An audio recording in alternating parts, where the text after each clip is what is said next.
listening to CaveRadioBroadcasting.com. The words and opinions you are about to hear are of the hosts and do not reflect the management of CaveRadioBroadcasting.com.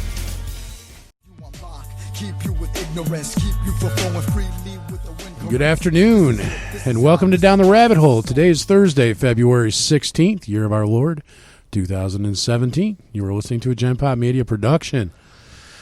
I got Tony, and I got Dave, and I got Kenny in the studio, and we have Hooper on the way with a guest, so that'll be pretty interesting. His buddy Nick's going to stop by. Oh, yeah. That's right.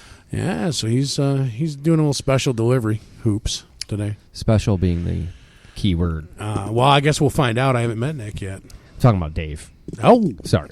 ouch. I sense a YouTube edit coming. No, you got to, repeat that. Put it on Hey, a then loop. again, Solomon's doing these, so he works with me. Well, and he's special too. So how you guys doing, man? What's going on? We're good. I'm good. Tony? Fantastic. Good. Everything's as I would expect it to be. Yeah, how's you're over the flu? Yeah, I'm not sick anymore. So now it's just the mental illness that remains. Well, yeah. Physically. But physically, I'm okay. As Okay. far as I can tell. Okay, well, I'm good with that. Yeah. Because I understand you're kind of crazy, so. Yeah, the mental illness, I think I'm kind of where I'm at. Yeah, I don't know if that's going to get any better. You can only temper steel so much, and then it becomes what it'll be, and that's it.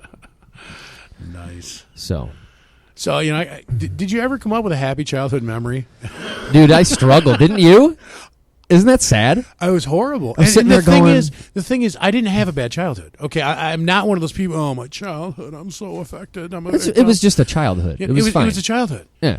But they're like, happiest memory of your childhood. And I'm like, wait a minute. Because really, when you 15 minutes later. Don't you always drag up all the negative stuff? You always remember the bad. No, I was really trying to remember a moment of joy as a child, and It's weird, right? I mean, it was rather even. It wasn't bad, but I don't.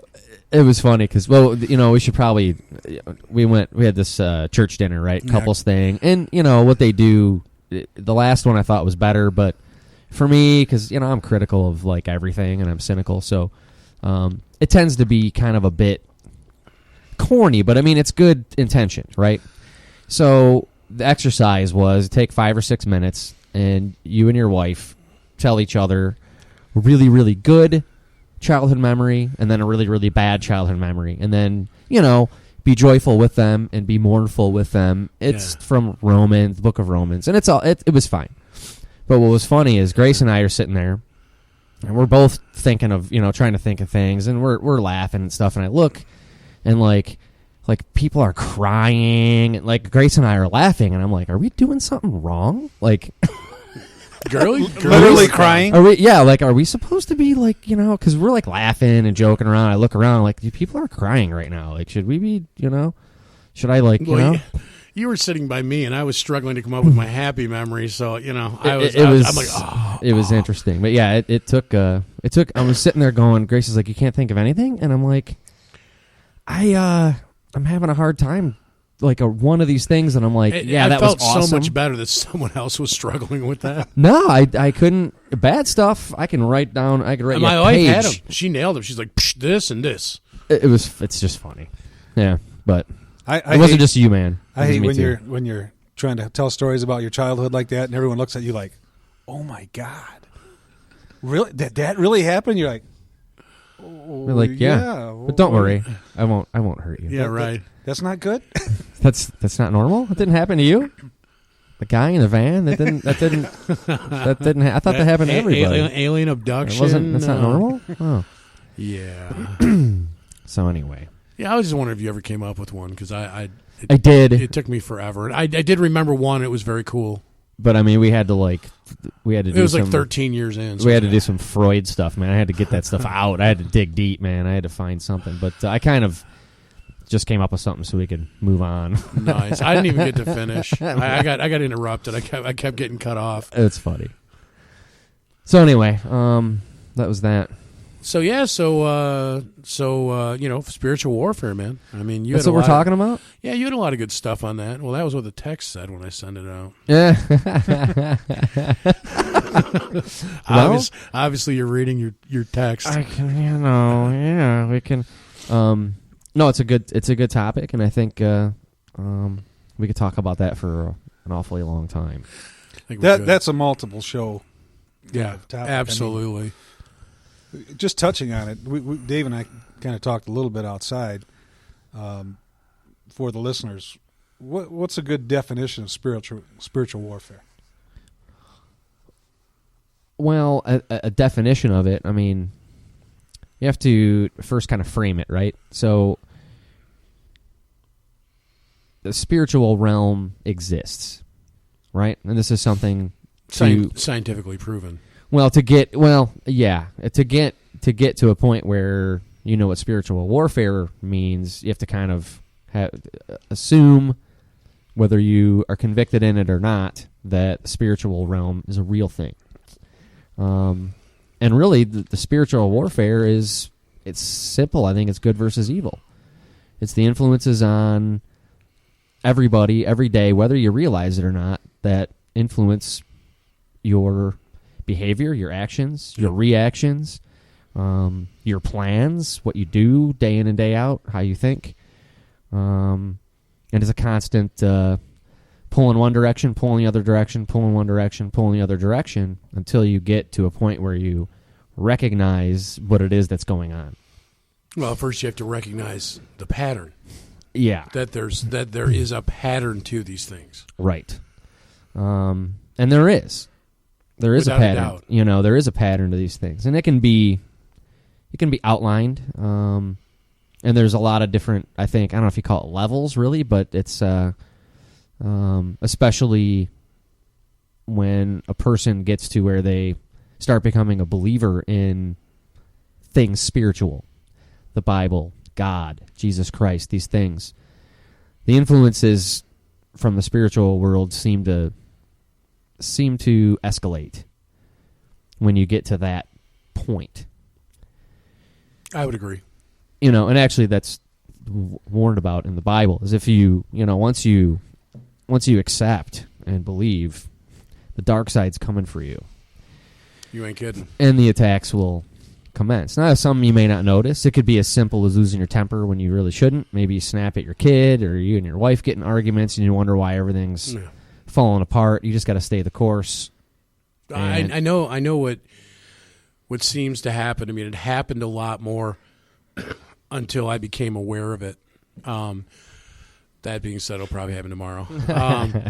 But I noticed that, I tend to internalize, okay? I don't really go home and tell my wife everything bad that happened to me today. It's kind of useless. There's nothing she can do about it. It's a waste of time. I'd rather talk about happy stuff. And why ruin her evening, Exactly. But I have noticed I've been under a lot of stress at points over the last couple of years doing large parts of my job. And I noticed when the stress was always the worst, because I internalize. I don't really let her know that I'm under a bunch of stress, because I don't want to go through it and rehash it. I want to forget about it, enjoy my time with her, with my child. But I noticed that it seemed like when things were at their worst, that is when I would say something that I can't believe I said. I would be in shock with the words that came out of my mouth. Good or bad? Bad. I'm assuming bad. Well, irritating. Irritating to her. Mm-hmm. And then all of a sudden, everything is twice as bad because now I'm battling my wife. And that's never good. Right. Yeah, that's never. No. Well, never good. The Wikipedia definition. Oh, there you go. Yeah, what's Wikipedia say? Spiritual warfare is the Christian concept of taking a stand against pre-eternal evil forces. It is based on the belief in evil spirits which are able to intervene in human affairs. Okay. It's pretty accurate. Yeah, I would say it's more than Christian, though, because the thing is, there are plenty of people who believe in the spirit realm that are not Christian. In different contexts, right? Some are You could take it out biblically, or you could take it. People believe in Well, ghosts. I mean, you people look at. believe in I mean, I supernatural. I have known people who are. I mean, for instance, I've known people who are Wiccan, and they believe that there are good spirits and bad spirits. I don't know how much more you can compare to evil versus good versus evil, than that. I mean, they believe, and they're absolutely not Christian. I'm just saying. So it's really a concept that's been around for quite a while, though. Yeah, I think it's probably died out, like so many other things, as we have become less and less in tuned with the world around us, which includes the world that's invisible to us over the last 100 or so years. I mean, gradually over thousands of years, but especially in the last 100 years, I would say that people are less and less aware of it because they're just blindfolded and going about their day. Well, it's become a kind of a cartoon. It's a joke. It's a comic strip. It's you're programmed. You're programmed that if that's crazy. That's silly. Come on. But this was, and of course we'll go to the book of Ephesians because this is where it really lays it out in a short, effective manner. The spiritual world, right? And this was written so we can understand what's going on. Right. So what it says is, for our struggle is not against flesh and blood, but against the rulers, against the authorities, against the powers of this dark world, and against the spiritual forces of evil in the heavenly realms. Therefore, put on the full armor of God, so when the day of evil comes, you may be able to stand your ground, and after you have done everything to stand, stand firm then, with the belt of truth buckled around your waist, the breastplate of righteousness in place, and with your feet fitted with the readiness that comes from the gospel of peace. In addition to all this, take up the shield of faith, with which you can extinguish all the flaming arrows of the evil one. And it goes on, talk about the helmet of salvation, the sword of the Spirit, which is the word of God. So that this was a really good way, because you can actually break this down. So, when what's that book and verse? Ephesians 6:10, and so forth. If you start there, you read that entire chapter, and it's. I think that sums it up pretty well. Where's our Bible lady today? I do not know. I'm the Bible lady today. Yeah. Are you? Yeah. Everyone, he's got on the bra of Bibleness. What the interesting thing that you said, Dave? I'm sorry. I was going to go ahead. I was going to introduce. I was just going to say, to expand on what Dave was talking about, watching Derek Prince. Okay. Good guy to watch. The way he explained it, he says there's three heavens. There's the earthly, there's the number 2, and the number 3. He recites the Bible verse where this information all comes from. Right. The third heaven, where God is, the third heaven. The second realm is the one you were touching on there, where you have the thrones, the authority, I forgot the specific words that he said, but there's basically 4 different entities in the second heaven, which are, the way he described it is basically like where the fallen angels and these kind of spirits are. Yeah. The spiritually heavenly things you can't see. And like I said, it'd be nice to have Catherine to go to the Bible verse and point out each one of these, but Derek Prince does a very good job. The heavens are often used for including everything that is not physical on Earth. But let's take a time out for a second. I want to introduce a friend. This is an old friend, Nick. I told you a little bit about him. Ran into him, of all places, in Chicago.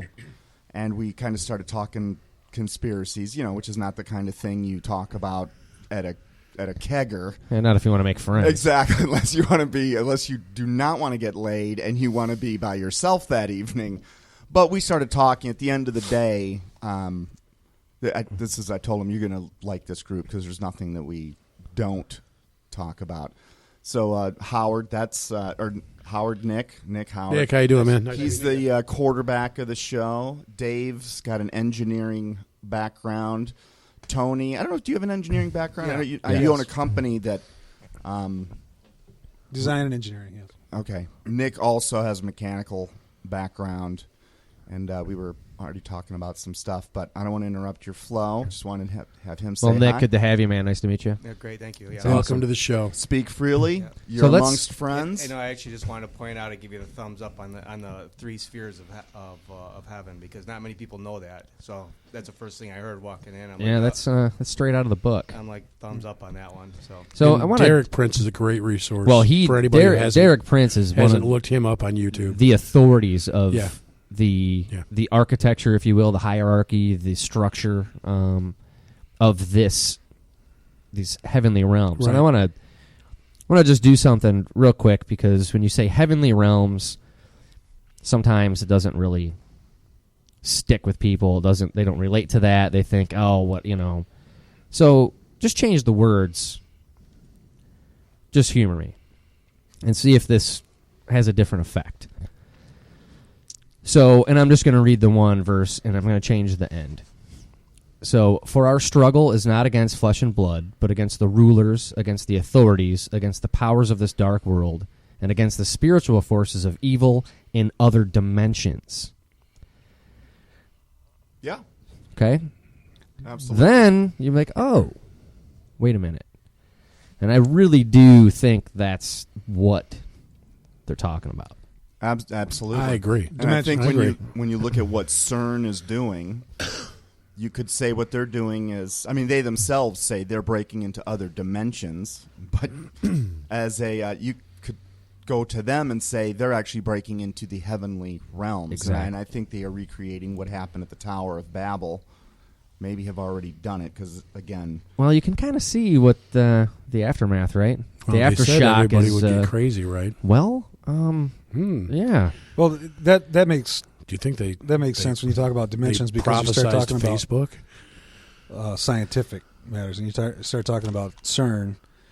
The interesting thing that they talked about quite a while ago when I was looking into CERN was that they're creating dark matter, and antimatter, which dark matter, antimatter, positive, negative, which seems to be how everything works, especially in dimensional terms. So by creating this antimatter, what they said was that it is going to affect people, because this antimatter is going to start taking the positive energy and turning everybody negative. Which, well, it does. It actually, and they've done experiments on this, and I think we may have heard some of the same presentations. And it's probably been a good 6 months since we've talked CERN. Yeah, at Yeah, least. it has. It was in the summer. There, you might be referring to. There have been a lot of defectors out of CERN that, you know, these lifelong scientists that have converted out of the blue to Christianity. Now they've seen something there. What's also interesting is because our show is really a reconciliation of science and facts to the Bible, which is seemingly, at least it was for me 6 years ago, a book of myths. But as I look into it now, I understand it is our true history, and it dovetails, it meshes beauty. It is science at the end of the day.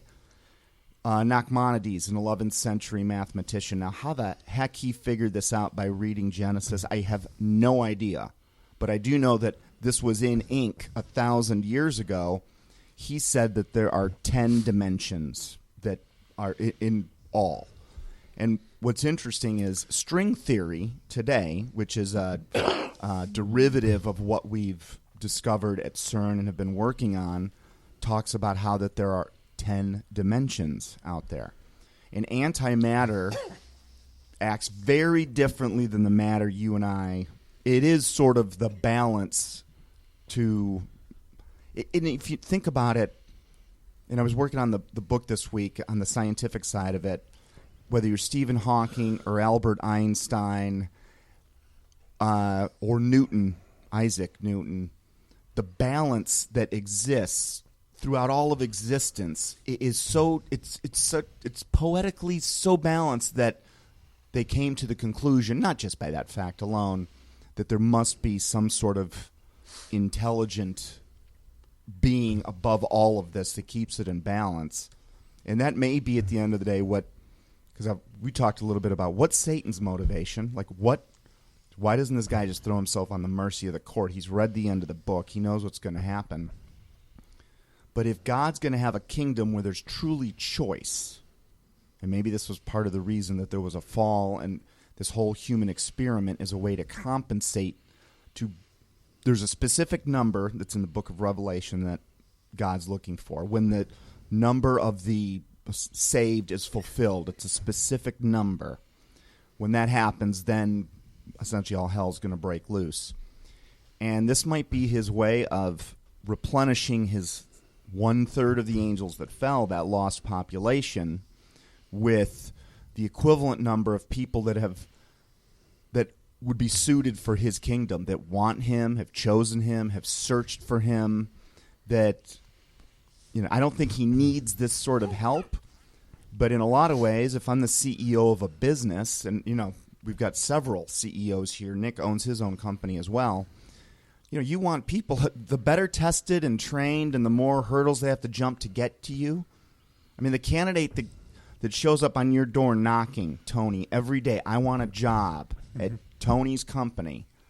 I mean, at some point, that's going to outweigh all the other knowledge, because all those other things can be trained and taught, and he might be very similar. I mean, we were made in his image. Do you understand what I mean? Absolutely. You're basically saying just the desire itself.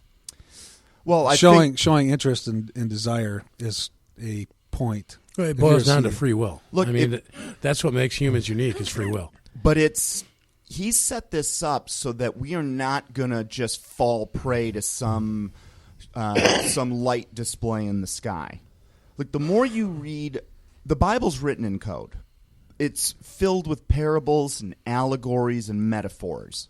In fact, the first time you read it, and I don't know about you guys, but the first time I read it, I'm like, what is a beast rising out of the sea? What is this harlot with 10 diadems? What? This makes no sense to me. But the whole book is written in code so that, and the code deciphers itself. The longer you're in it, the more you understand. And it might be something more than just physical, because I do think in some ways you need the Holy Spirit to unlock some of those. Because do any of us sort of get knowledge of the Bible that we didn't know a year ago? Absolutely. And all of a sudden we read something and it just all of a sudden, does that happen to anyone here? Yeah, that happens. Anyone else? Absolutely. Happens to me all the time. There's even, I can't remember, maybe Kat can test me because she's listening. Hi, But Kat. there's even verses in the Bible about it. That's what they're talking about when they say the 9 believers will be blind, because you don't understand it because you're not a believer. But once you're a believer and you're filled with the Holy Spirit, then all of a sudden these things, the passages become more clear. Well, to me, it was when you're reading the Bible. For one, what society tends to do, and we've talked about this before, is ridicule it. Okay, they don't want you to believe in the Bible. Okay, so when you're reading it, you're skeptical, to say the least. At least I was. I was skeptical reading this, and all right, I'm going to give it a try and go through here.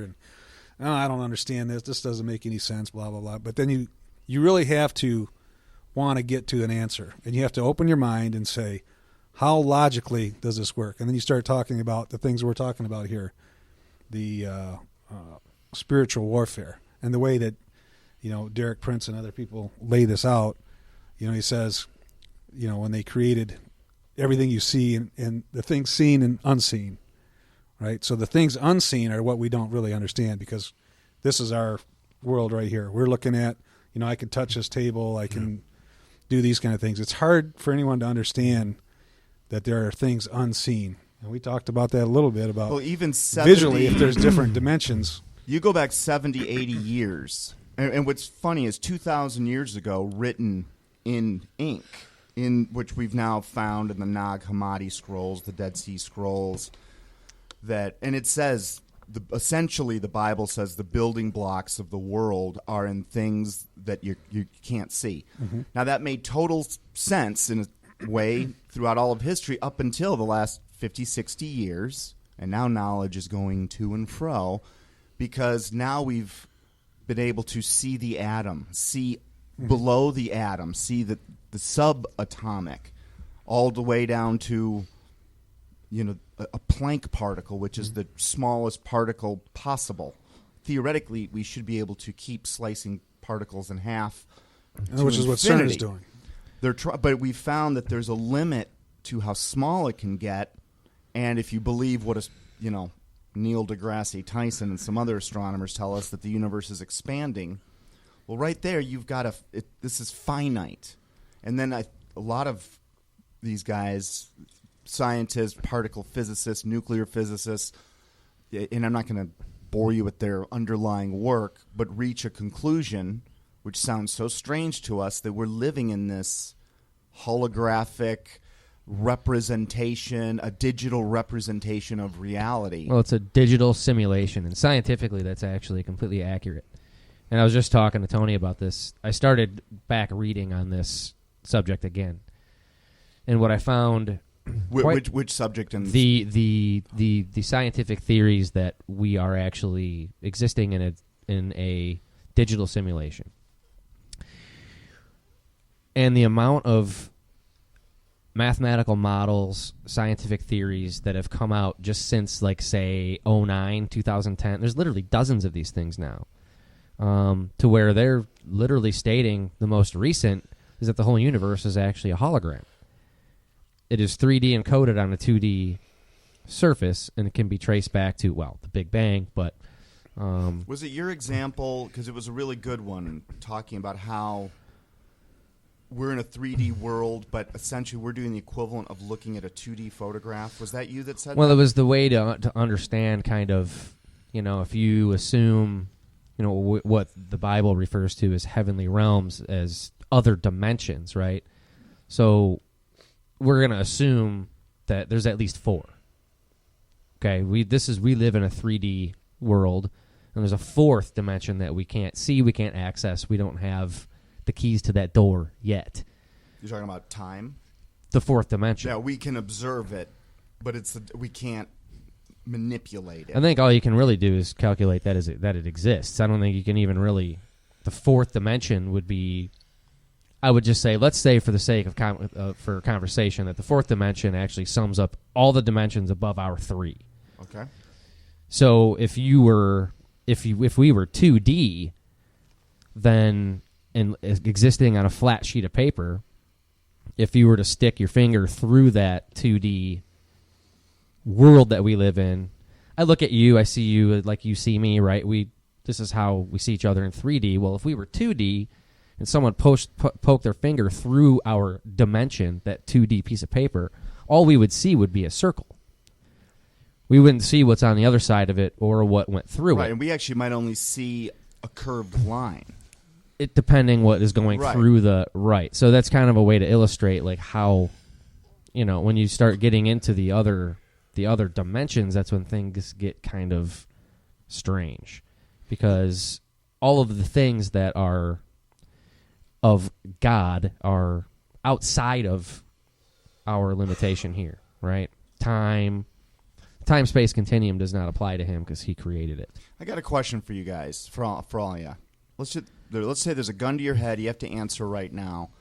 Do you think that somewhere in our recent past, in one of these black projects, and we know so many of them exist, take the Philadelphia experiment, for instance. Yeah, I knew you were going there with that. Do you guys think we have broken the time code somewhere? Someone around here has?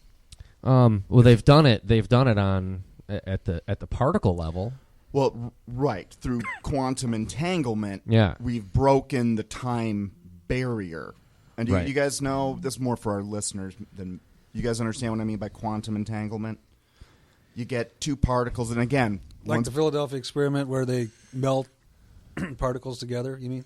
Well, you take 2 particles, one positive, one negative, you separate them, and you can separate them by thousands of miles. They've already done this experiment. And they react. And when you change the polarity of one, the polarity of the other one, even though they've been separated and it doesn't matter how far apart they are. Right. This may work for hundreds of millions of light years away.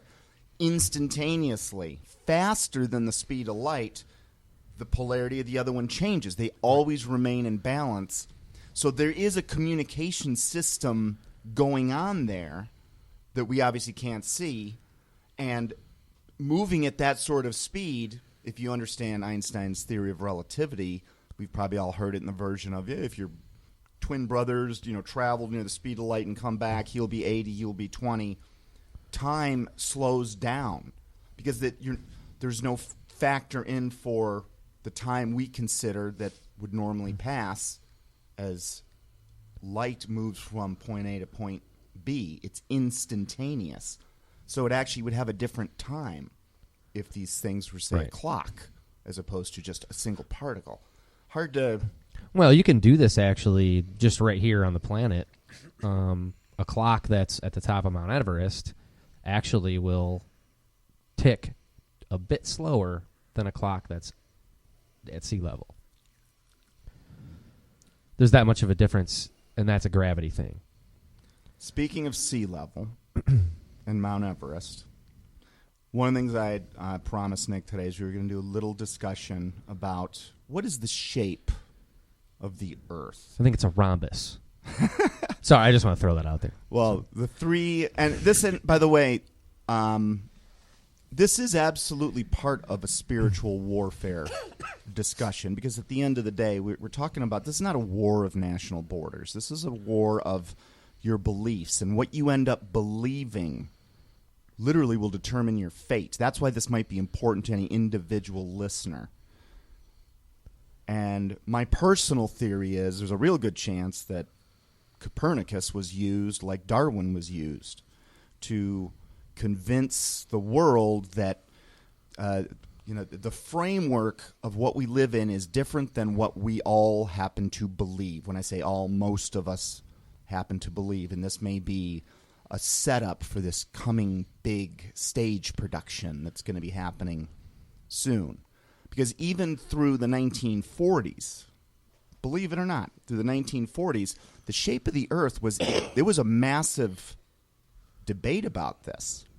In fact, it was an astronomer, Lord, and I'll get his name in a second, and he said this in 1948. He said something along the lines of, should there ever be a photograph of Earth taken, it will change our perceptions of the world incredibly.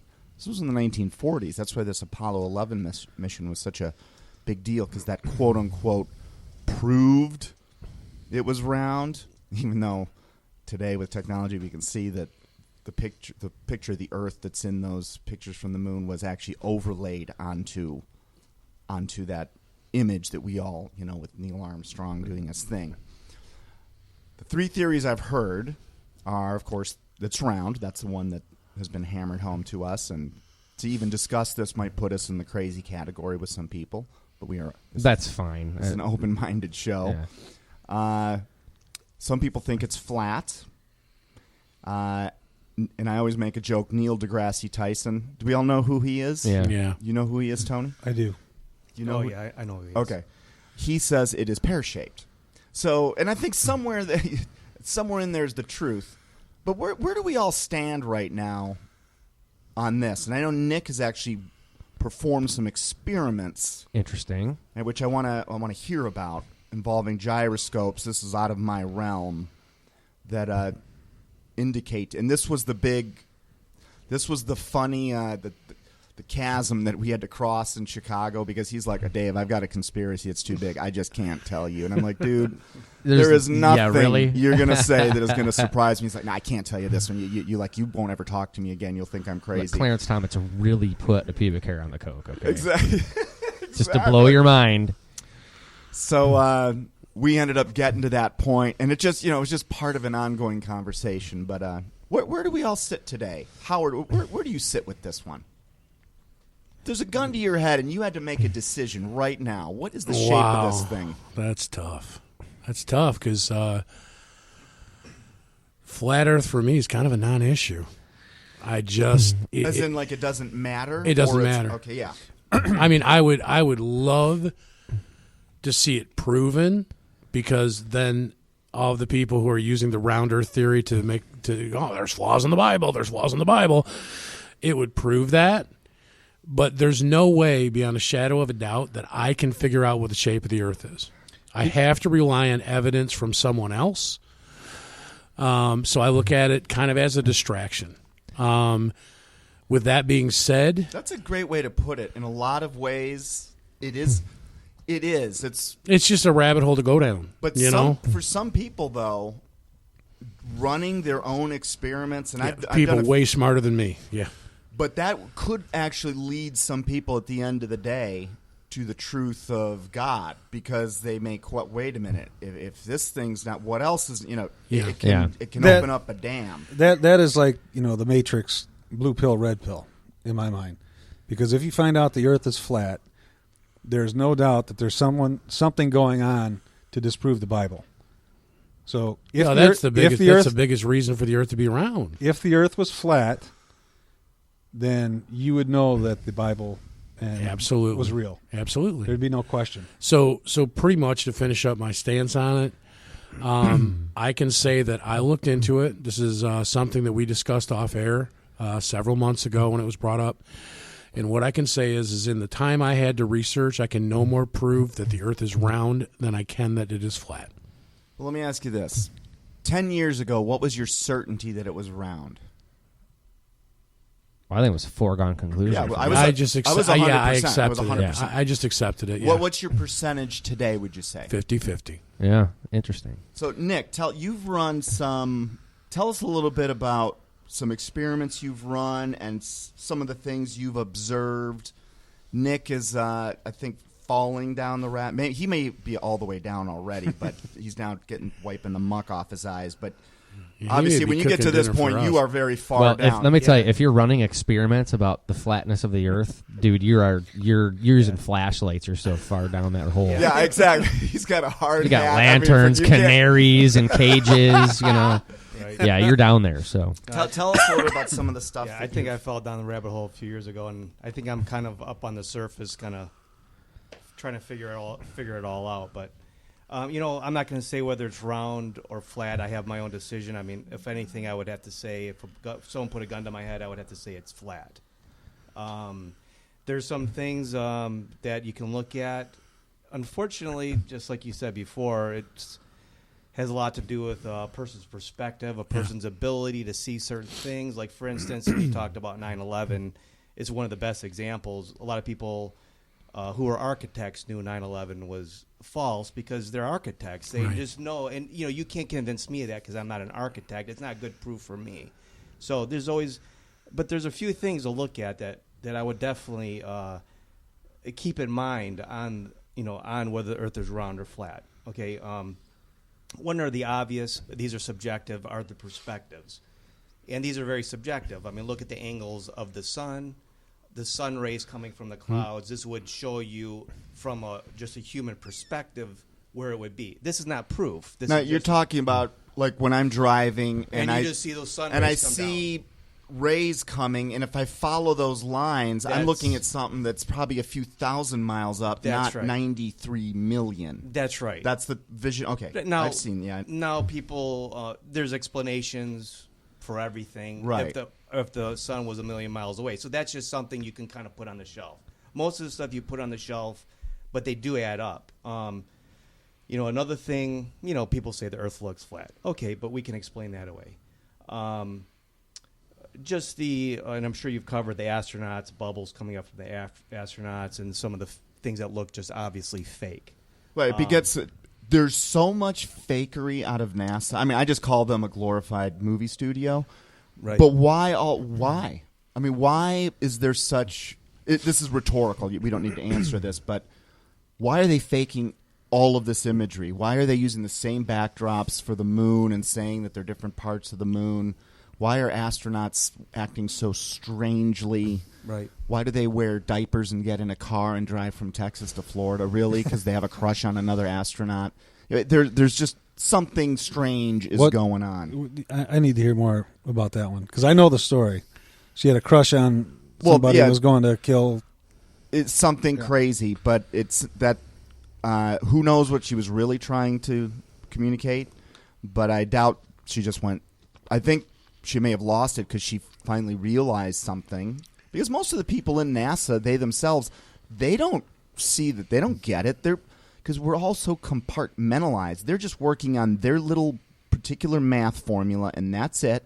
They're not sharing information, and it's only at the higher levels where anyone would be in on it. And there was a man, Math Boylan, if you want to look him up.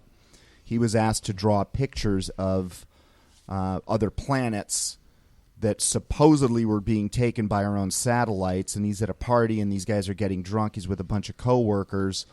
What's the name again? Math Boylan.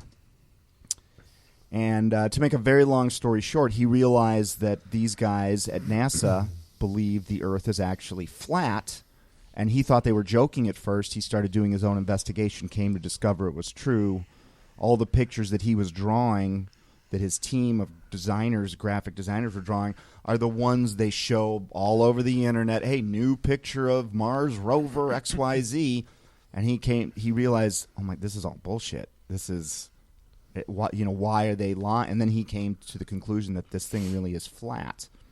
He's an interesting guy to look at. But well, we can look at that, but to one step back, the common response to your why are they doing all this was, like you said before, it's because we wanted to beat the Russians to the moon, and it was all based on that, and they weren't able to do it yet, but now they can do it, right? And they're taking all these pictures, and well, that's the question. We know they can fly the space shuttle around in orbit. Yeah, we actually were just get above a certain point. We were just talking Werner von Braun and his Psalms 19:1 on his headstone on the way up here. That was a good one, huh? That's still crazy. And I don't know if we talked about that on air or Yeah, off we did. air. We did. It was on air. Yeah, we saw the picture of it. Well, that was at the bar afterward. Was it? Yeah. Well, Just in case, Werner von Braun brought over Project Paperclip. He was a Nazi. He headed up NASA's rocketry program. He was essentially in charge of the Apollo missions. On his deathbed, he tells his family and close friends two unbelievable things. Of course, this report is discredited with reason. He says, the whole trip to the moon was fake. We've never been there. We can't get above the dome. And he said there's going to be a staged alien invasion. It was his deathbed confession. So I wanted to include that in the book, but I really couldn't. However, on his headstone, Psalms 19:1, it just says Werner von Braun, 1912 to 1972, I believe, were the years he was alive. Psalms 19:1. And then if you look up Psalms 19:1, it is along the lines of the glory of God is displayed in the canopy above the earth, the firmament, the dome, whatever you want to call it, which I thought was pretty interesting. But that is interesting. So, Howard, you're 50-50. Tony, where are you? To be fair, I'm probably 55 for flat Earth. Does that include 55 against 45? Is that including illegal votes? Is that including illegal votes? Well, there's no proof to that, Dave. There's no proof. Sorry. Yeah, when Trump is done cleaning out America, it'll be like 60-40. Yeah, clear victory. Where are you, Tony? Honestly, it's very interesting. I've started looking into it, and like I said, if that were the case, to me, that's a mind blower. That that there's the world as we know it is definitely not what it seems. We're all being deceived. All the stuff that's going on that says in the Bible, to me, would be as a given, no question about it. Well, there is a passage in there. Now, depending on what translation you have, it says something about something, and it says the sphere of the earth. And I remember reading that and going, oh, well, this thing's not flat. Everything else in there indicates it's flat. It's apparently on pillars. And by the way, every time I look into the Bible, whenever I change a viewpoint, it's always towards taking it more literally. Well, not necessarily. I'm not necessarily what it says in the Bible. I don't mean to cut you off, but no, I was just going to finish the one that. So I went looking at that sphere comment, but the original Greek, the Septuagint, which was written roughly 200-300 BC, and that was a translation off the original, which probably would have been in Aramaic or regardless. It was held in high esteem and trusted. The original words were something along the lines of the face of the circle of the earth. Yeah, it wasn't the spherical. Right. It was the circle of the earth. So right now, Tony just pulled up. We're looking at a diagram of probably what the ancient Hebrews. Yeah. I think actually I think most of history had most of history right, and it's only our generation that is the dumbest, most miseducated, most fooled generation, thinking we're smart, which was another, by the way, prediction in the Bible, that has ever existed. We think we're smart, but we are the dumbest of all time. Congratulations. Congratulations, generation. We've done it. Yeah, I think that the flat earth, round earth thing, to really get embroiled in these, because people do, heated debates, is an example of spiritual warfare. Because it is like Howard said, it's a distraction. It's distracting people from the truth, the bigger picture. And it could also be a planned psyop. Well, and I think that if it panned out that way, then it totally makes sense, because you can't have aliens if there's no other planets. I mean, if it's just a hologram, then, you know.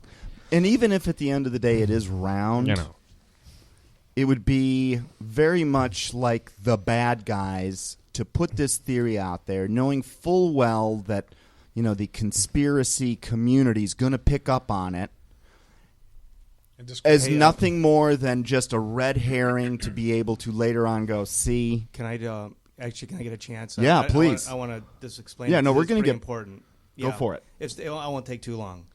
But I'll get to the gyro last, because the gyro, if anybody can understand, that's the part I want to hear. Yeah, that is what I can't so wait to hear. if you look at the gyro, it's not. You don't have to go too far down this rabbit hole if you can understand a gyro. Yeah. And how it should perform on a round Earth. Explain to our listeners exactly what is a gyro, and when would they have seen one in their life. And just like the architect, this probably won't mean anything to anybody unless you have that kind of mind that's maybe a little more mechanical. But if you have a gyro spinning, a gyro is going to always hold its relation to the original starting point where it started to spin. Okay, so how about like a spinning bicycle wheel or something? Yeah, like a spinning bicycle wheel. Once you spin this wheel up, okay, the wheel is always going to hold that position. So airplanes use this, okay, to, once they spin the gyro up, that is always going to be in that position. Forget about Earth. Erase Earth from the picture of your mind and see the gyro. It's going to be in that position. So if you move it around, it's always going to be in that parallel position. Okay, that's what this tool does. I didn't know. I just learned something, and that would make sense. So if you spin up a gyro, now there's two different types of gyros, and some people who believe in a flat Earth will reference a artificial horizon gyro. You can't do that. An artificial horizon gyro has mechanisms to keep it in a horizon. This would work on a flat Earth or a round Earth. And this is, I'm guessing, what is behind the instrument panel of a cockpit where we see the airplane's wings in relation to the horizon in the background. This is such a simple experiment. My kids could do this experiment. So this is you don't have to go far down a rabbit hole, okay? You do have to understand in your mind's eye, if you can do it, the importance of a gyro. If you can do this, you'll see on a flat Earth, on a round Earth that's spinning, a gyro will hold that position always. So as Earth, every 15 minutes, it should change 2 to 3 degrees. It's not that hard. This is not hard. Yeah. This is not. I'm just trying to put it in simple terms. So if I have a little wood platform here and I spin a top. No, don't spin a top. It has to be on a gimbal. It has to be on What's a gimbal? On a free gimbal. So this gyro will not be affected by anything that's attached to Earth. You have to make this spinning wheel not affected by anything on Earth that's spinning. So the gyro like a is frisbee. But it's gonna So the frisbee.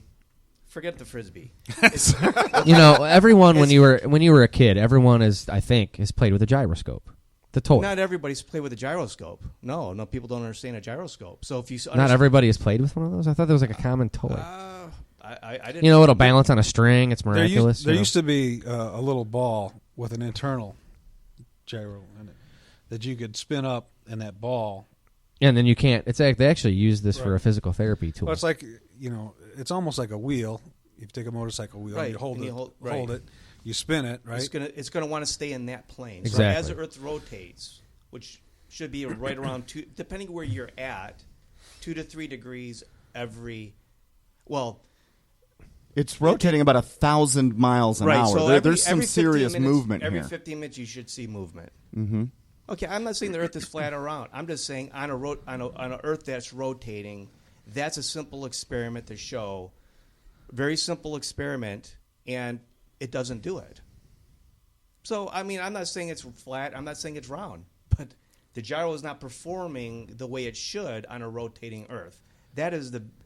So you're saying the Earth is not performing like a gyro? The gyro Well, the should gy- show movement. No, the gyro is not moving. We're moving. And the base of the gyro will be moving. It's on a gimbal, so it can actually move.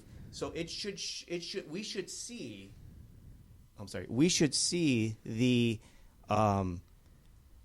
gyro moving in relation to the base. The base is actually moving. The gyro is not moving. Once you spin it, it does not ever move out of that position that you started it. So now you have a reference point in space.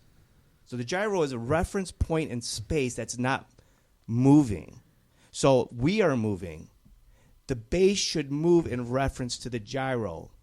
Simple experiment. Yeah. I'm trying to think of what device I had, because I know the feeling of what you're discussing, because I've moved a spinning wheel before, and there's resistance. It wants to stay, it's following one of Newton's laws. It wants to stay in the motion it was in, and you can feel a almost like a pulling or a tugging. Right, because it naturally wants to stay when it's spinning in that exact And if same the Earth position. is spinning, we should observe that same pulling. I mean, there should be a tilt of some sort. That's right, because as the Earth moves, remember, this gyro is here. Let's say we're starting pointing at north and south.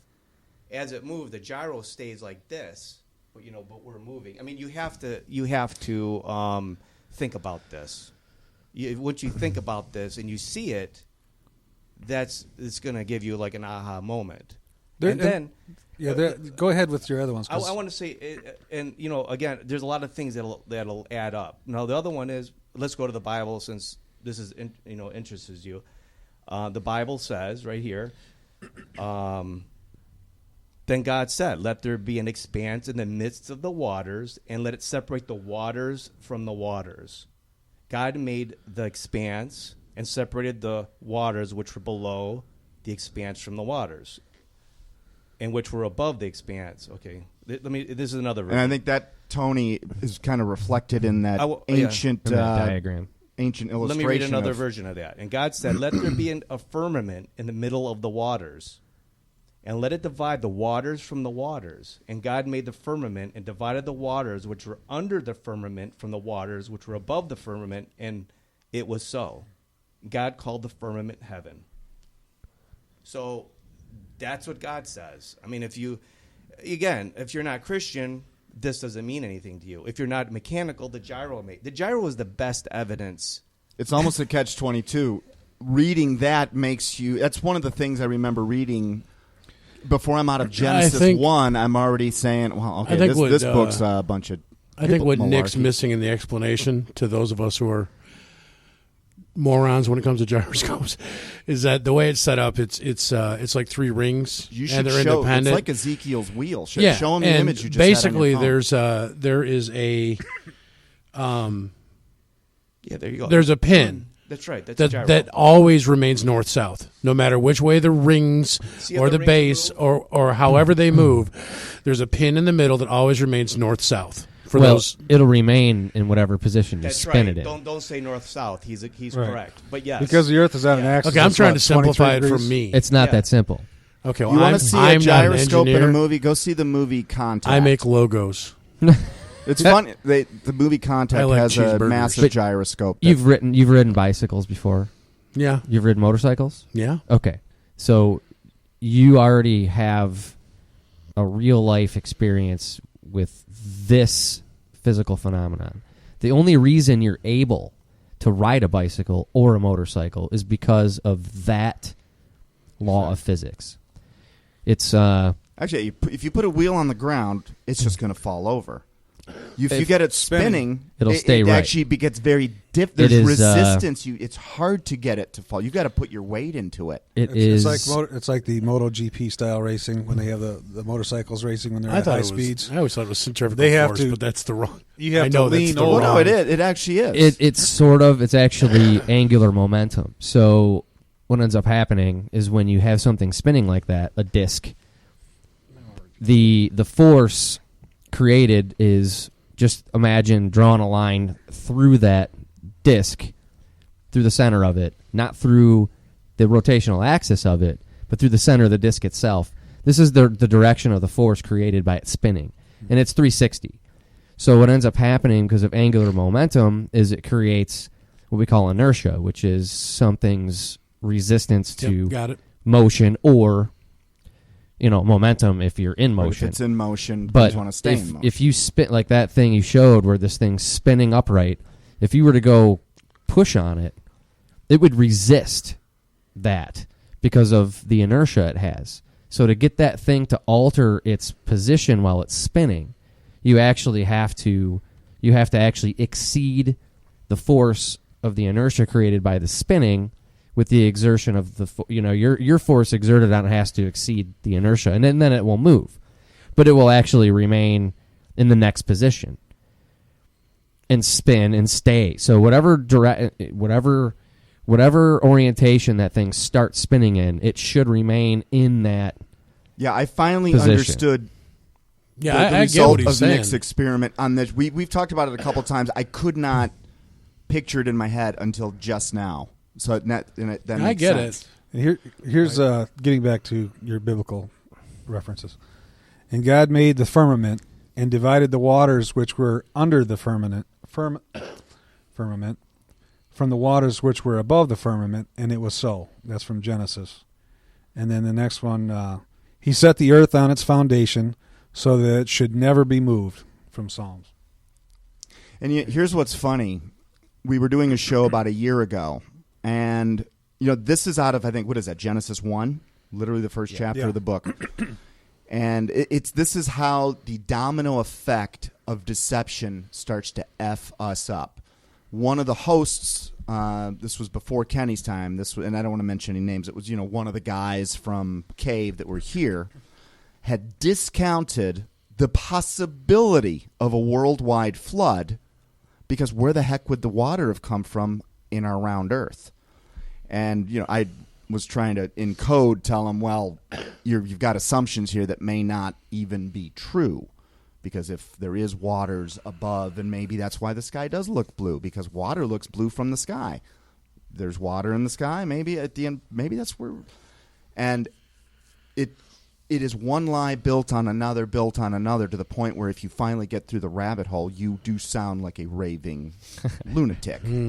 We've got a couple minutes before break. Nick, any other? We've got 1 minute before break. Any other points that you wanted to bring up? And another point is they would talk about the Coriolis effect. And there's some flaws with it. I mean, if you look at a flight from California to New York or New York to California, it's always the same time of flight. So if the Earth is spinning 1,000 miles an hour, it would be different. No, wouldn't it be hard when you were going with the axis? Well, you would never leave New York. You'd never get there. Let's see. This is for me one of the. You can't have it both ways, because we all have seen NASA rockets take off, and they invariably, if you look, eventually you see an arc in the residue from the rockets, the exhaust, and it starts to arc. And then people say, well, why is that happening? Well, it's because of the curve, because the Earth is spinning. Well, then if that's true, why do we need jets? Why not just take a helicopter up, wait an hour, and 1,000 miles should have passed underneath you, and just come back down and land? Well, they did when we were researching, and I'll wrap up with this, and then we'll come back to this topic after the break. But when we were researching flat Earth back then, one of the things that I found to look at it that was someone said was proof of flat Earth is they were doing these tests with rockets. And these guys were taking these rockets, and they were sending them like 2 miles up in the air. The Red Bull rocket was the big one. Yeah. They're sending them like 2 miles up in the air, okay? And it takes like 15 minutes or so for this thing to come back to Earth. Which should be 250 miles. That's right. how much... And it was coming back within feet of where it was launched from. But that's just because they're really good at math. I've got a theory about that, but we could save that after. One of the things, getting back to what Nick was saying, the Coriolis effect. Or what I found interesting is when you look up the flight paths from the southern hemisphere. Yeah, that's pretty interesting too. That part I found very interesting. Yeah, because that's that's logical. Yep. And you look at it and you lay out the flat Earth compared to the globe, and what the path is going. All of a sudden you lay it out flat, and all of a sudden it's a straight line. All of a sudden it makes total sense. And as a guy that was born in Buenos Aires, like about as far south as you can go in this world, and my family has taken many, many flights from there to various places, they'd never go over the South Pole. Why is that? It's always about a 36 to 40 hour. We'll have the answers to that question and more when we come back. We'll be right back. Once said. Welcome back to Down the Rabbit Hole. We are. I'm getting a little deja vu here today. It's almost like that whole "Was America Founded on Christian Principles" episode, because now the more we talk about it, the more the scale is sliding. So we're talking flat Earth. We've got Dave's buddy Nick in here with us. This is something that has caught his attention, and he's kind of looking into it and trying to figure out exactly what's up. So I'm going to turn it back over to him because he was getting ready to go on to some more interesting stuff. And the gyro example Nick gave for me is awesome. Now I've probably researched 100 experiments that indicate that this Earth is not round. I've also gotten some that indicate it is, and that's why if there's a gun to my head, I'd be like, I don't really care. Go ahead and fire. But if I had to vote, I'd be like 51-49, maybe 55-45. But it's interesting because, and I'm going to tie this back to spiritual warfare, because it is so encompassing that we don't see the forest for the trees. Mm-hmm. Now, we already know that the triangle, especially the one with the all-seeing eye, we see that everywhere. Yes, it is Masonic. It's also interesting. Think about this, and we're going to tie this to flat Earth as well. So, triangle's got 60, 60, 60 degrees. It's 180 degrees. Yes? We all usually for an equilateral triangle, yes. Okay.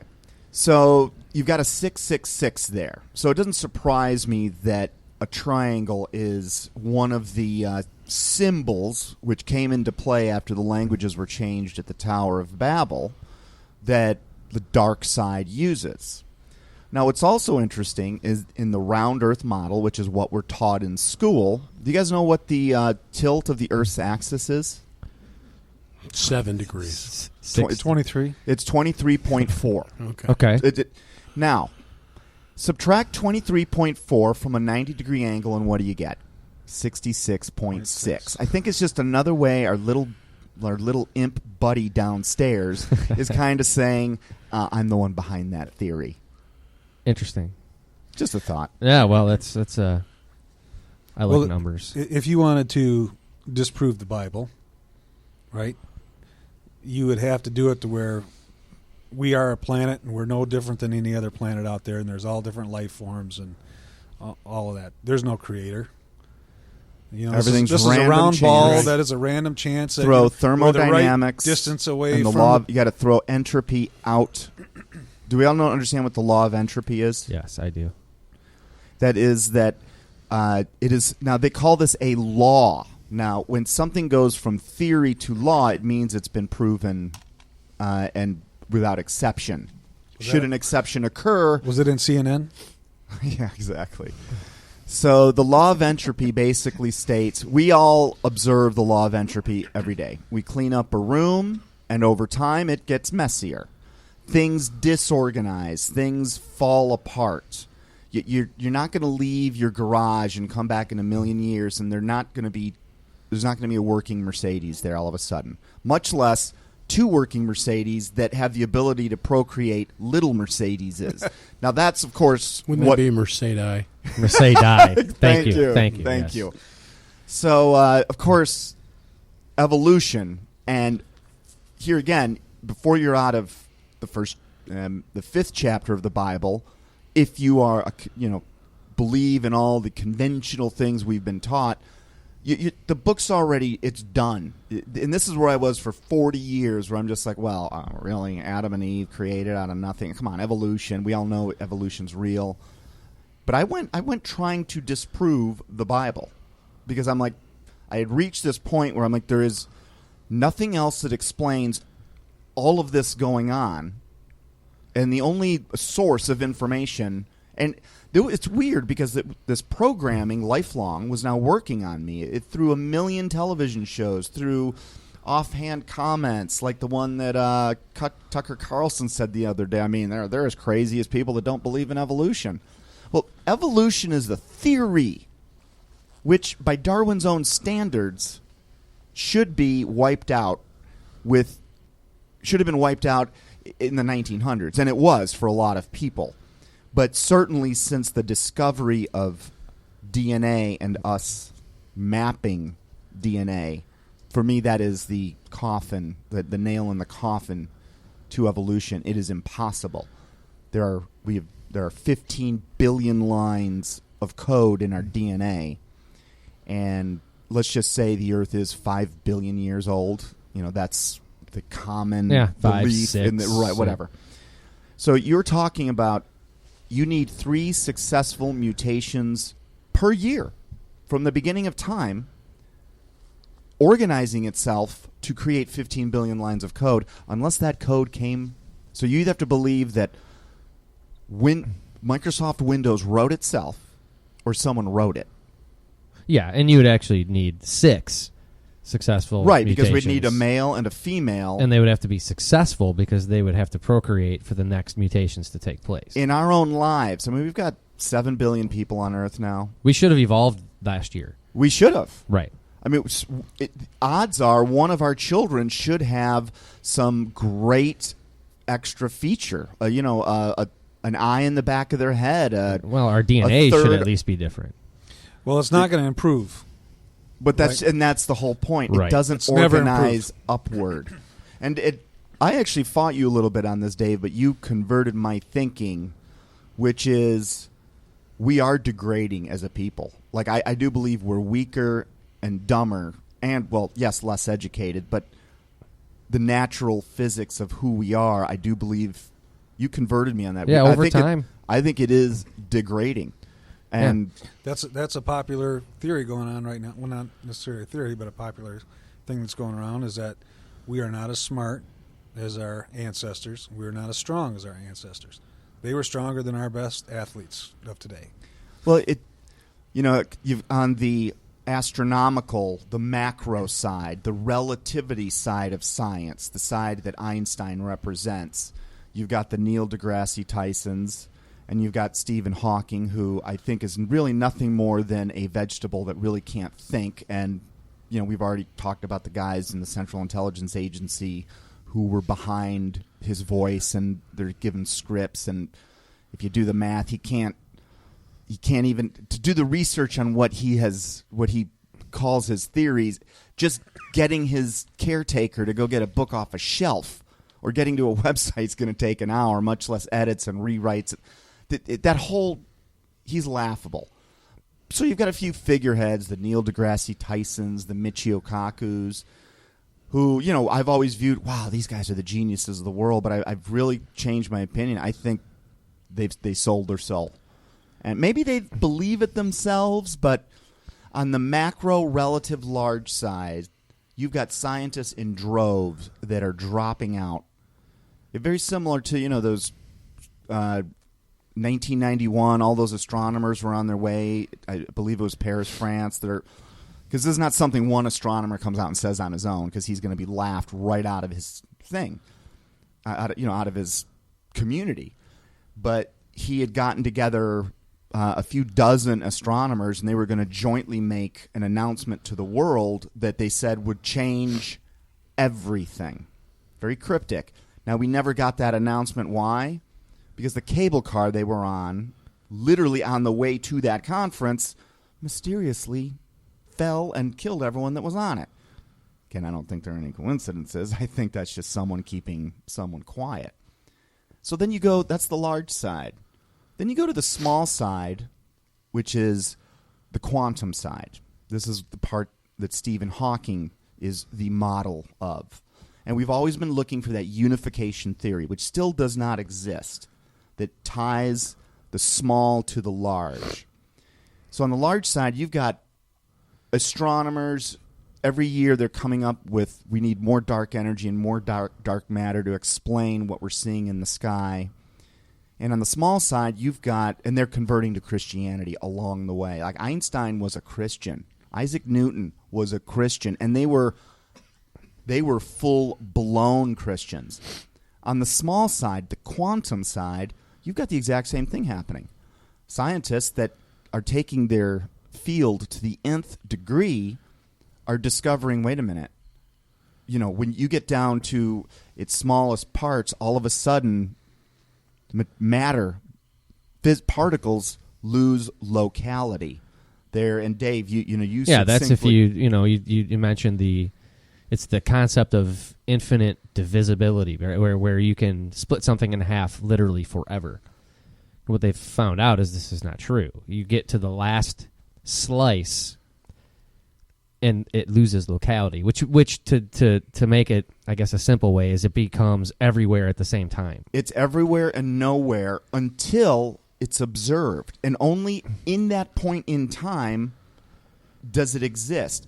And it throws everything we know about physics completely out the window. And I think actually that ties into the Bible where God said, the mystery of creation is going to be in things unseen. Well, think of it like this too. You're talking about like point particles, where this is even heavy for me. But when you get down into electrons, protons, the actual particles that make up what we understand as atoms, these things don't technically actually take up any space. Right. We were talking about this last week. So this is very strange. But if you can manipulate that, you can walk through a wall. Because actually, it's all you need to do is just, because the equivalent of what we're talking about here in atom is put a golf ball at the center of Michigan football stadium. That's maybe even a little big. It is. I was trying to think of something, actually. I need something bigger. Put a P there. And then take something that's even smaller than a pea, a lint ball, something really, really small, and it's circling around the outside edge of the risers at Michigan Stadium. The rest is nothing but just empty space. Like this table here is made up really of empty space. We're not hitting something solid. We're hitting a magnetic field. Right. And if you can manipulate that, you should be able to just move. And if you look into the dark projects, and if you keep following the periodic table of elements, because all it is just you keep adding one. And this is where I don't want to use the wrong word, so anyone correct me if I do. But you add one particle of something, and you get the next element. You add another particle of something, you get. It's just a numeric breakdown of what matter could become. And we have created materials, or maybe they always existed, that go way off of what the known chart of elements is.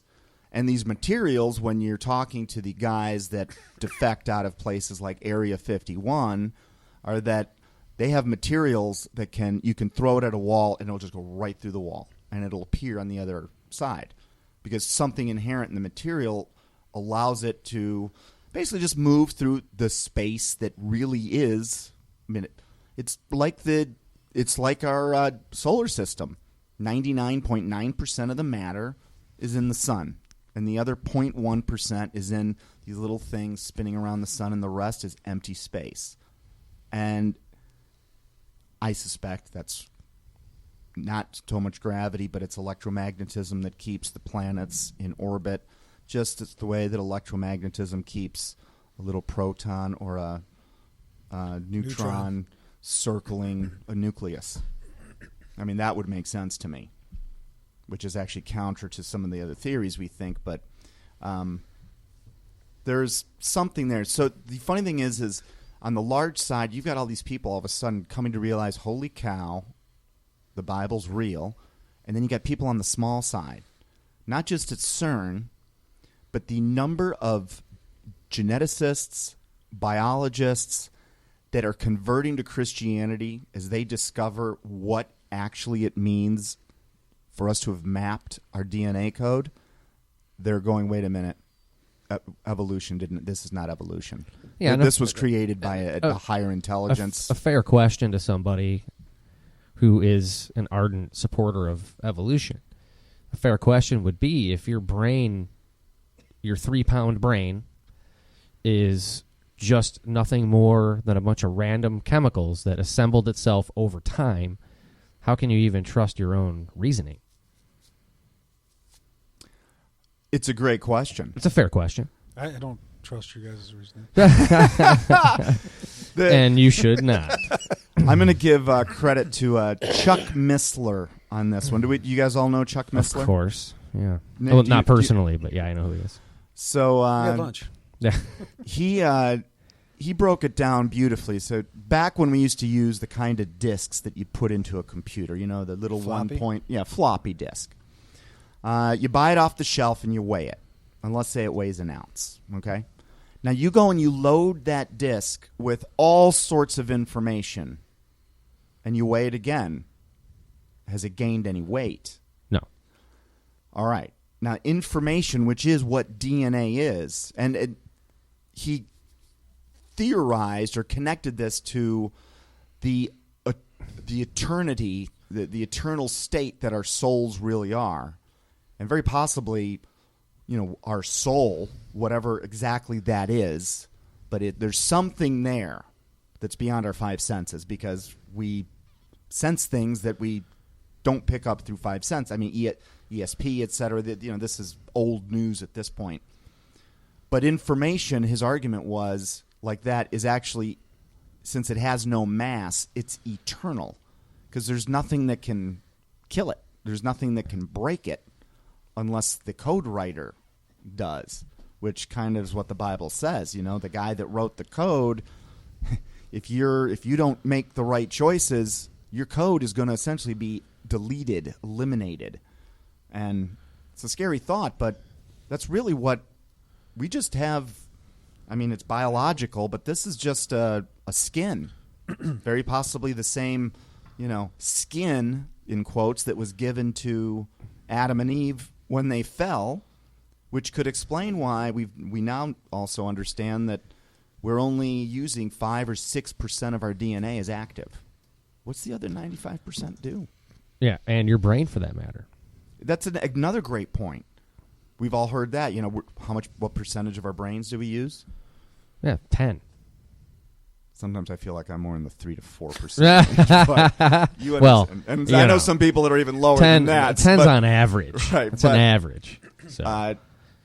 So there, I mean, with all the technology and all the information we think we have, we still don't know jack shit. That is a fact. That is a fact. Yeah, that's a fact. And even if we base everything on what we can see, we see very little, and actually. Tony brought up a great point. Will you re-summarize for us that what we see with our eyes only covers a certain percentage of what we know is out there? I believed. No, I think it's the spectrum of light. Dave was talking about. You see what? I think it's 1%. We actually can. Was that you? I thought that was Tony. So we actually see 1% of what light has to. Visible light to us is a very small percentage of what the whole spectrum is. Right, now we all know infrared, ultraviolet. That's sure. outside of our human capacity to see. Right. But I was surprised that the number was so low that we can only see really 1% of what's actually here. So you find this common thing reoccurring in the Bible too, where whoever it may be, speaking at the time, will make a statement like, God opened my eyes and then I saw these beings, these created beings in heaven. I saw the Lord. What are they really talking about when they say opened my eyes? There's a whole world here, and that's why it also really says not to focus on what is visible, what you can see, exactly, but focus on what's invisible, stating clearly in no uncertain terms that there is an invisible reality that we cannot see with our human eyes. Because I like the Ghost in the Machine. What do you want to call that? It's as a description of ourselves, where we, you talk about your soul, the intrinsic you, the part of you that can't be destroyed unless God destroys it, unless the programmer deletes the code, right, if you will. But this meat suit that we're wearing is it's really a biological machine, and it's referred to as the machine. The human body is a machine, and it's really to house what's really you, which is your soul, and your brain is like your internet router. We're connected to this digital simulation that we call reality, literally like connected through Wi-Fi, and that's our only connection to this world, which isn't even real, right? So when you die, your body expires. You don't expire. Right, your meat suit. Your meat goes suit's bye-bye. gone. Right, meat But suit's gone. You're somewhere, Right, with your memories, with your feelings, in the larger reality that you can't see with the limitations of the meat suit. And what's, here's a relevant verse. While we look not at the things which are seen, but at the things which are not seen. For the things which are temporal, but things which are not seen are eternal. Yeah, the things that are seen are temporal. So that's referring to your brain. Your brain, right. So I always used to think that, this is pre-understanding of anything, and even no matter what we think we know, we might know more than a typical guy that learned everything off the television set, but we still don't know jack. So I used to always think, why is God so boring? Why does he not want us to drink? Why does he have all these do's and don'ts for us? And as I've researched that more deeply, my personal conclusion, those are in place to protect us from opening up essentially access for dispossessed spirits or literally demons to enter us. Because at the end, why does he say, don't ever get involved in soothsaying or ball reading or tarot card reading? And what is it? A channeler? Well, what happens? Something enters the channeler, and they're now talking, but it's not. They don't even have a memory of themselves doing it. It's as if essentially another soul has been given permission to hop onto your meat suit and do things on your behalf that you yourself don't even know. Yeah, it's like don't leave your doors and windows unlocked when you go on vacation. Exactly. Because chances are, right? It won't always happen, but if you do it enough, eventually a robber is just going to walk in and... Yeah, it's even, so you leave your windows and doors unlocked when you go on vacation, and then you put on Facebook, hey, leaving today for vacation. I'm going to be gone for 4 weeks. And here's my address, and oh, by the way, my doors and windows are unlocked. So just help yourself. And if I happen to lock them, there's a key under the... Right. And that's you're right. That is 100% accurate that when you do the things warned against, things gain access that normally would not gain access. You lose the hedge of protection that keeps those things at bay. I used to think these people were all wacky until I became wacky myself and started, listen to them more. But there are some people, and I think very possibly because God spreads different gifts out to different people. There are people in this world that claim to be able to see things more than what at least I think the guys in this room can see. And they always talk about, and I can't tell you how many stories I've listened to where this is someone, they're not winning new friends, they're not selling any books doing this, this is not winning a popularity, it's not helping at their job, but they're like, I can see this, and I can see these dark entities floating around some people. Which to me, it kind of would explain... If a third of the angels fell, we're talking about billions of entities. And synthesize the testimonies of these people that claim to be able to see beyond just our regular light spectrum, and of course there's always hoaxsters and BSers in there, but it sort of kind of fits together nicely that I think every human alive has literally demons assigned to him, and they are Mine at are work. working overtime. Oh, and if you start to get close to God, like if I had an experience. there is no doubt in my mind that the way that our enemy's military works is you're going to draw attention. Weird shit's going to start happening to you. People that have open doors, all of a sudden these guys are going to be arming 50 caliber machine guns, from their meats. You're going to start to feel attacked even by people that were your friends. It's going to be a difficult time until you figure out, here's what's going on. Right. Because I've always used the drinking example. And the funny thing is, I mean, if this is insanity, it's fine. I'm cool. I'll be insane. But in this world. the funny thing is I realize now the crazier stuff I believe, I realize the more insane I looked before I believed this stuff. Right. It's like how could I believe that? Yeah. So I got something. I want to get back to the flat Earth discussion here. I found a really interesting. It's actually a book that's on a website called planetruth.info. That's APLANE. Truth. Play on words.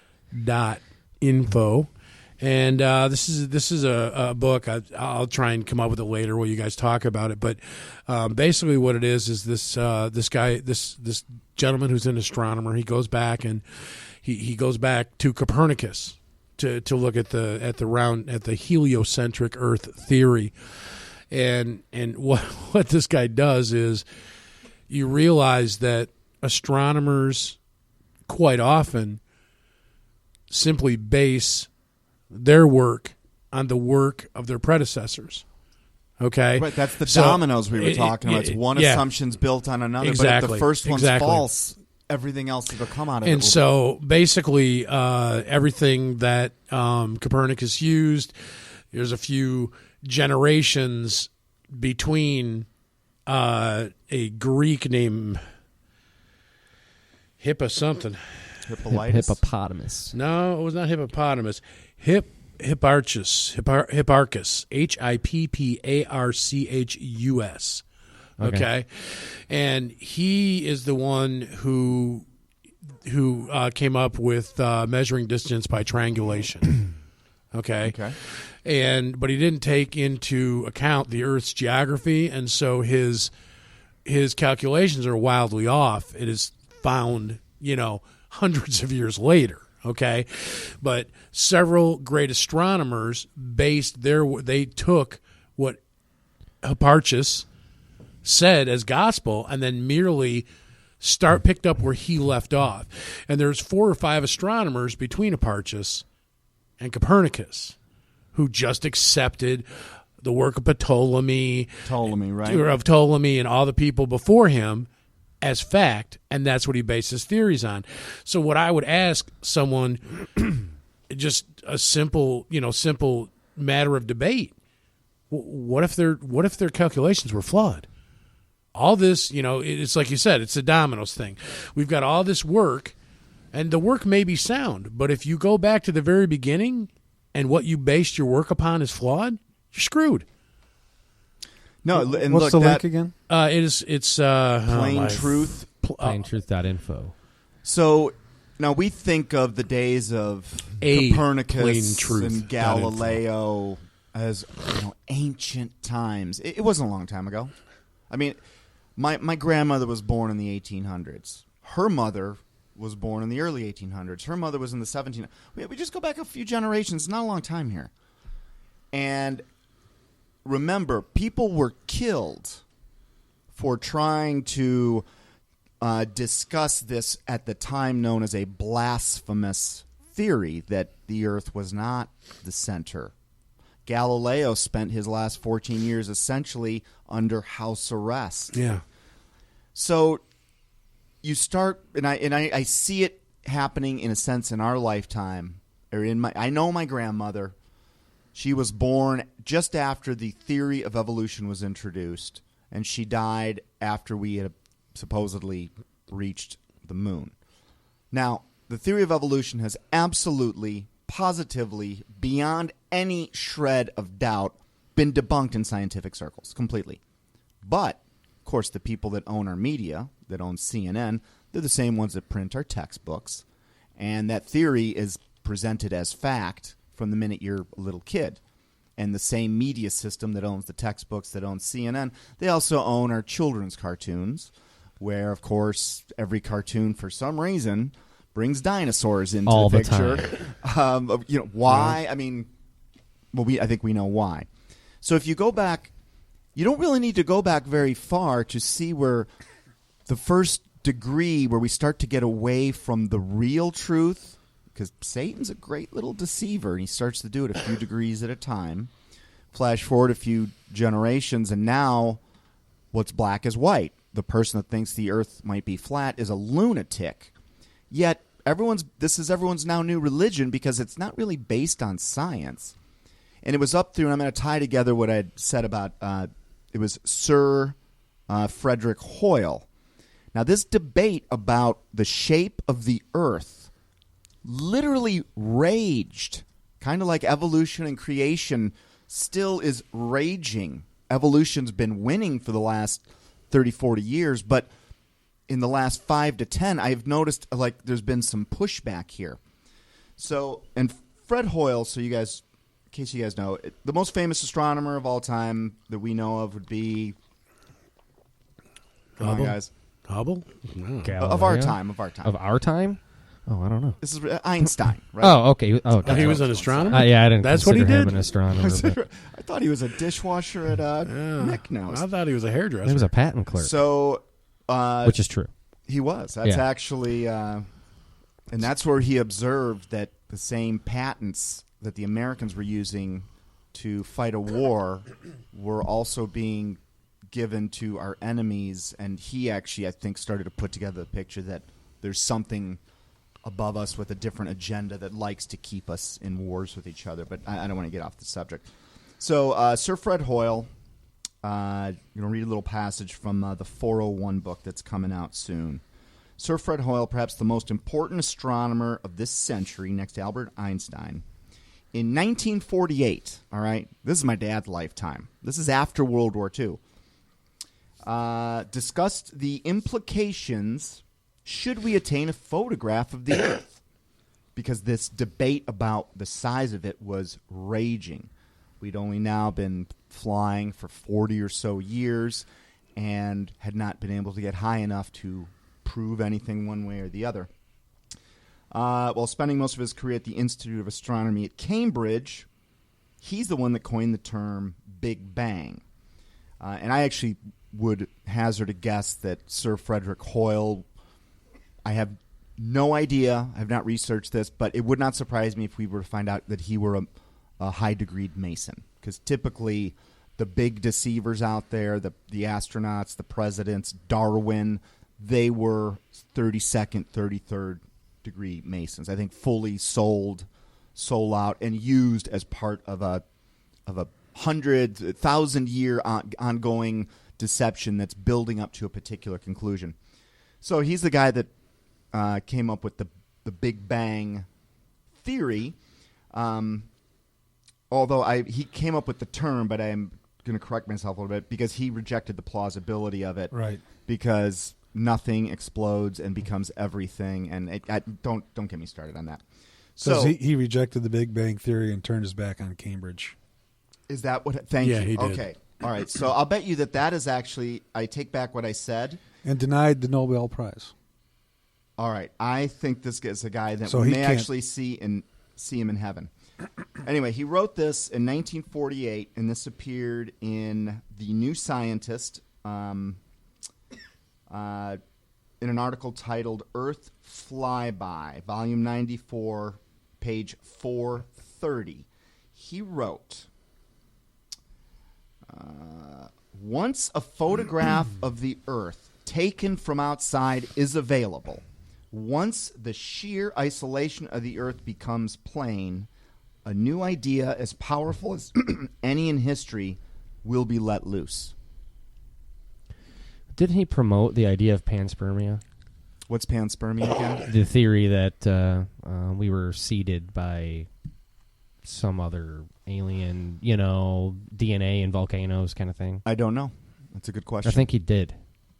But even if you're a panspermist, where the heck did the aliens come? You still have a question of where did they come from then? Well, they evolved Pan from monkeys and another. Pan is another name for Satan. You know that, right? Well, Pan is he's actually one of the demonic gods. It's actually a Greek god that's half. No, he's actually a chimera. And Peter, and we still praise him unknowingly, Peter Pan. You can actually find images going back throughout history of paintings of Pan, the spirit Pan. And he's actually he's very closely related to Yoda from Star Wars. And if you can actually, Yoda is another demonic, the gods little g. That's what we're right. You can call them demons, you can call them the gods, whatever you want. We're talking about the fallen entities that have been on Earth and were ruling overtly until the second Jesus Christ was crucified. Because the minute he was crucified and his blood was shed, their whole strategy changed. The Roman Empire goes underground, but it never broke up. And I think we've now followed it from the Vatican to the European Union. It's reflected in the bloodlines of the real rulers. It's in our architecture.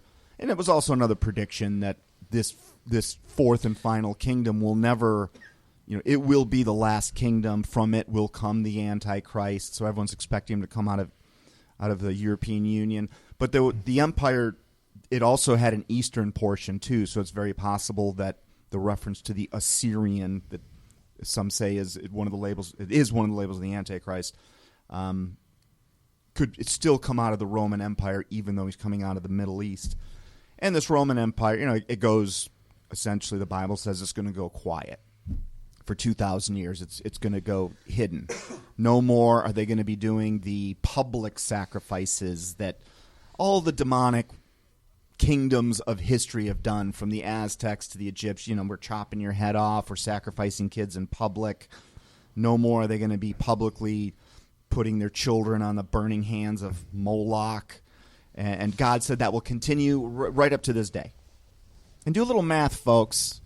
How many famous people from Hollywood or in politics have lost a child somewhere, through, of course, some quote-unquote freak accident?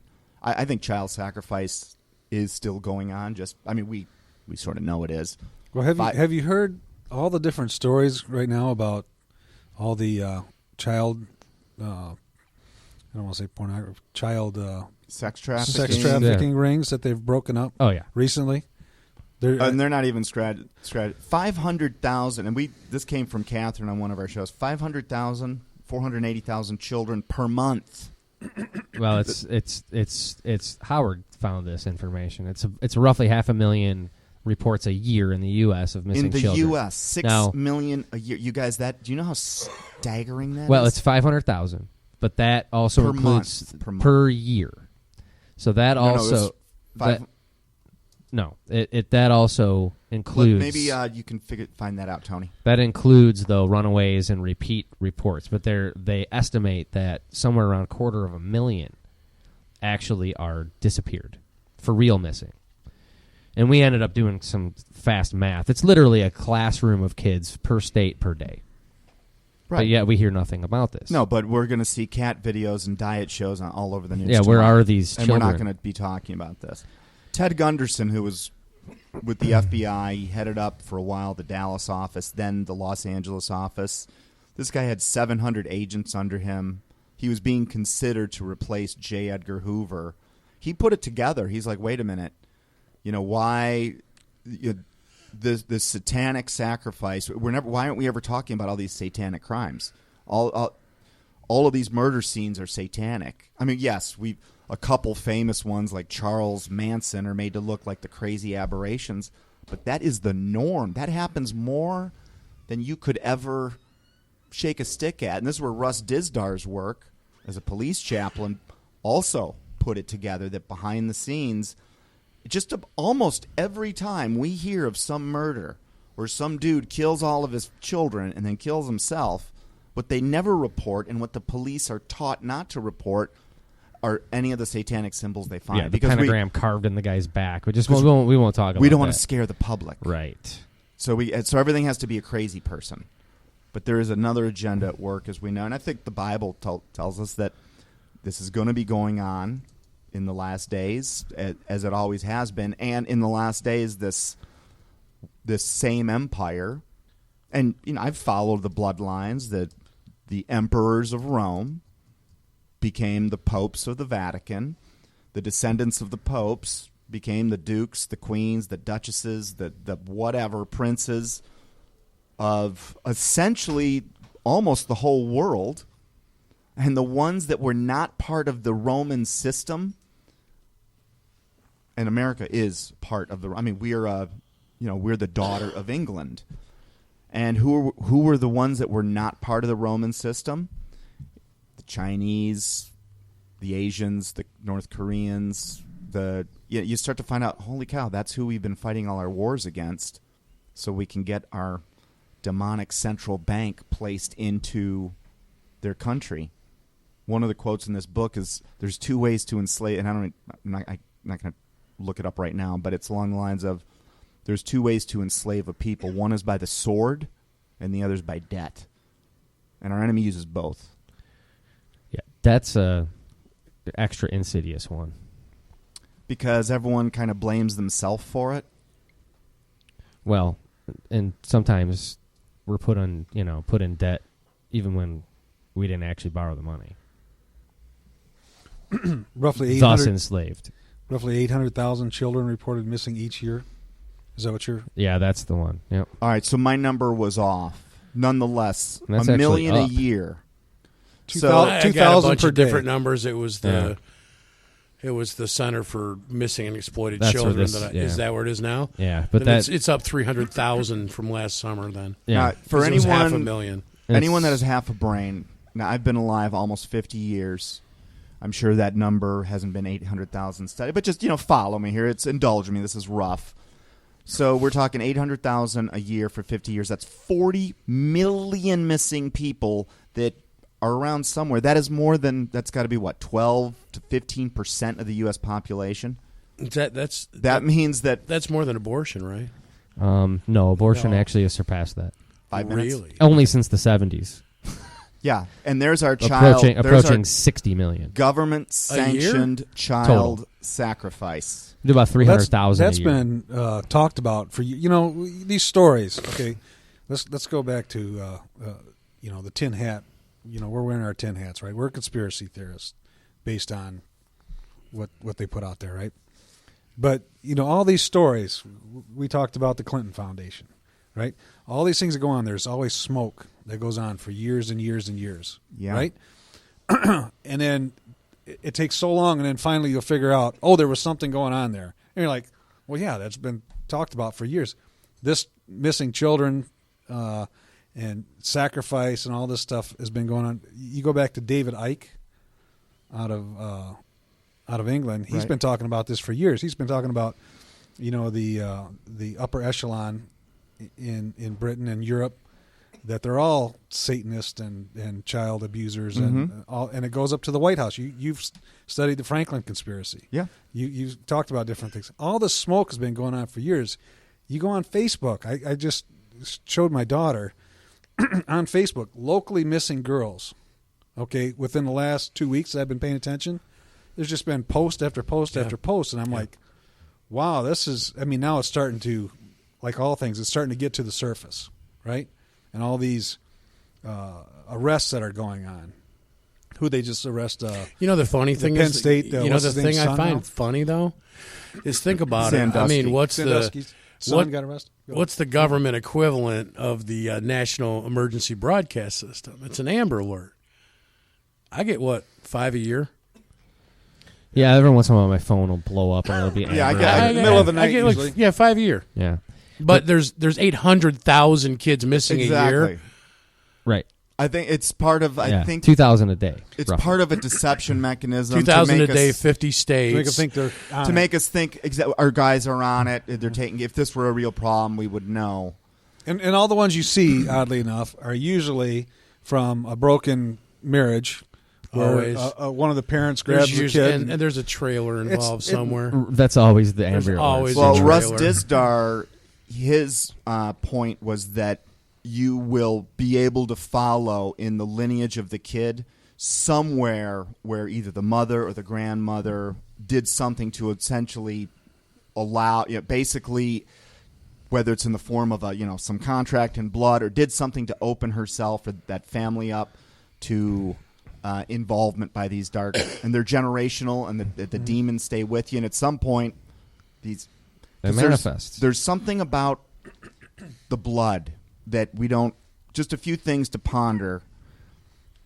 Cain kills the energy Abel. of the Cain kills Abel, and God's words were the ground. The blood of Abel screamed at him. You can donate blood to somebody, but if you die, even if you have that blood pulled out 5 seconds after you're dead, the blood's no good. Right. What was removed from it? Let's think about that. Why was it so important that Jesus Christ's blood had to be shed? I mean, think it had to be. There was something about the blood of Jesus Christ. Why is the Illuminati, the dark side, why are they killing themselves to find any possible artifact that could have his DNA on it? Right. Why were the Nazis in northern Africa? What do you think they were looking for? Why do you think when we went to Iraq, the first thing our military did was go to all of these ancient biblical sites, cordon those off first? Put it together. There's something going on. And all these children, somehow, and I have no idea how this works, other than knowing that, it's like these two guys appear at every single crime scene. I don't know the role they play, but they're at every crime scene. The shedding of blood is vital. Either it gives them power or access to our world, but the shedding of blood of people, preferably people in fear, and innocent people, thank you, is very necessary in the process of conjuring up demonic entities. And I'll leave us with that nice light note. Thanks, Dave. The next trip down the rabbit hole. Okay, well, we'd like to thank our guest, Nick, for coming out. This has been Down the Rabbit Hole. One thing I want to remind everyone of, Jesus Christ is the only way off this prison planet. Look into it, folks. That's what's behind all of this.